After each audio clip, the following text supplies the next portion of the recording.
So I have a great song for you guys today. Labamba, as you can see, it's perfect for beginners and for intermediate players. We're going to be covering that intro plus the basic chord structure, which is actually only 3 chords. And then in a later video, probably the next video I do is going to be the guitar solo. So here's a breakdown to Labamba. We're going to start by putting our ring finger here on the 3rd fret low E string. Pick that, A string open, middle finger on the 2nd fret A string, ring finger on the 3rd fret A string. So far we have. You should be alternate picking the notes on the A string because we have more than one note on the same string, and that's a good general rule for alternate picking. What we're going to do next is we're going to put our middle finger on the D string 2nd fret. We're going to pick both the D and the G string at the same time. Now the G string, since it's open, you have to make sure that your middle finger that's covering the D string isn't getting in the way. So make sure that you're arching that finger and allowing both of those notes to ring out. So we're going to pick both those together. So now we should have this. Next, we're going to lift up our middle finger and pick both the D and G again.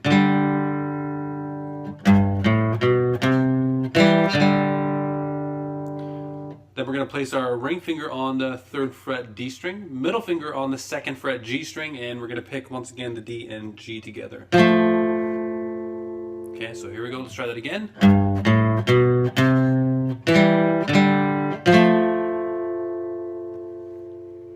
Next, we are going to leave our middle finger on the G string and put our index finger on the B string, and we're going to pick the G and the B string together. Okay, so let me show you that from the top.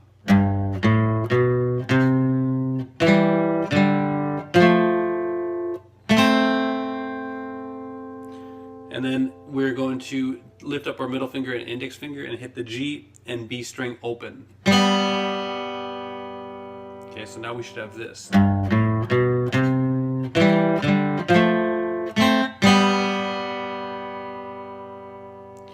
Next we go back to the 3rd fret low E string, middle finger on the 2nd fret A string, open D string. So it's just a G major arpeggio. Okay, ring finger is going to go to the D string 3rd fret, and we're going to pick that 2 times. So now we have this.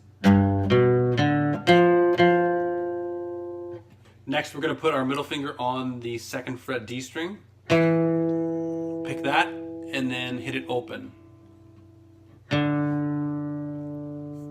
So far, if we put it all together, we should have this.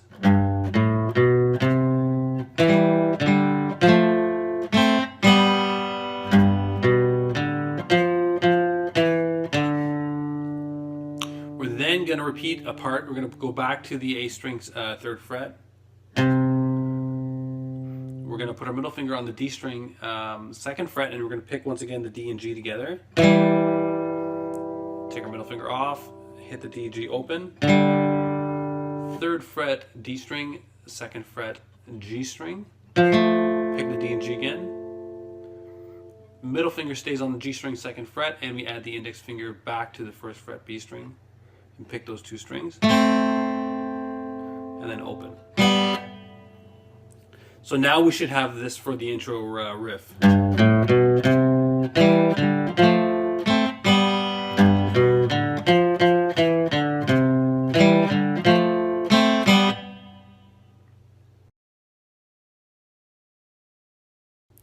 Let's move on to the strumming. The strumming, there's a variety of ways that we can do it, but I'm going to show it to you in the simplest way, okay?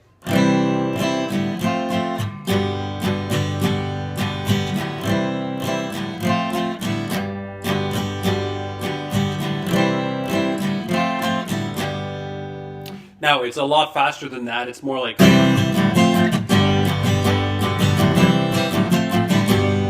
But for now, we're going to keep it slow just so I can break it down for you. So we're going to start with the C chord.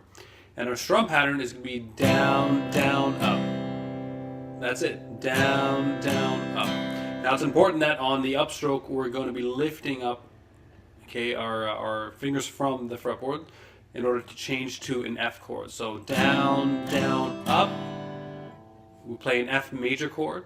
An F major chord, if you're not familiar with it, it's a small bar chord. You're going to put your ring finger here on the 3rd fret D string, middle finger on the G string 2nd fret, and index finger is going to cover both the B string and high E string here on the 1st fret. We are going to do a down upstroke with no open. So far we have down, down, up. Okay, and then we're going to do something strange. We're going to do an open downstroke. Okay, and then we're going to play a G chord. And on the G chord, we're going to play up, down, up. So just to recap all of that, so down, down, up, down, up, down, up, down, up, down, up, down, down, up, down, up, down, up, down, up, down, up, down, down, up, down, up, down, up. Now, a couple things here. If you notice the way I'm playing my G chord, my ring fingers here covering the 3rd fret E string, middle on the 2nd fret A string, pinky on the G string, high E string, 3rd fret. You don't have to play your G chord this way. You can play it this way if you want, or you can play it like this. The reason I play it like this is because it's quicker to get to from a C shape or an F shape. There's no wrist movement happening there. So I mean, either way is fine. You just have to put more effort into getting to that style of G. Another thing to note with the rhythm is that the open downstroke, we don't have to do an open downstroke. You might already have a technique that you've developed. It could be a mute. So you can do something like, so down, down, up, mute, up. Either way is fine, and to be honest, if I was playing this song and I was the only guy playing like in a pub setting, I would use the mute because it offers more rhythm. It sounds more percussive.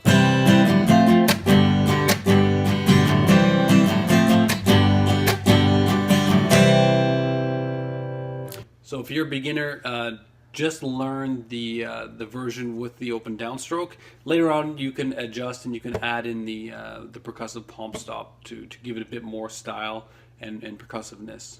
Okay.